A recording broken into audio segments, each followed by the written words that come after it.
का ये भौजी का दूध को लेके घूमत करू आ कोई है दोनों हेडलाइट या दूध का फैक्ट्री तो नानू है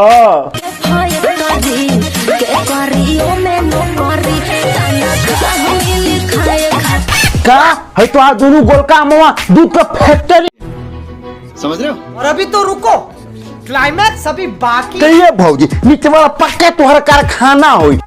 ये बड़ी अच्छी बात कही है। ऊपर वाला इनका दूध का दोनों फैक्ट्री बा आ नीचे वाला मतलब कारखाना बा। हम ना दूध पी के बॉडी आ नीचे वाला इनका मतलब इनका कारखाना में ना कुश्ती लड़ब।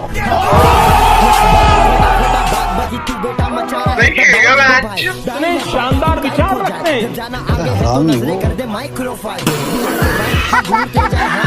हम तो चलो नहीं तो हम लोग 4 बजे तक चलो जा। चल चल चल चल चल चप्पल छूट गया। हम फर्स्ट हम फर्स्ट आगे स्वाद जरूर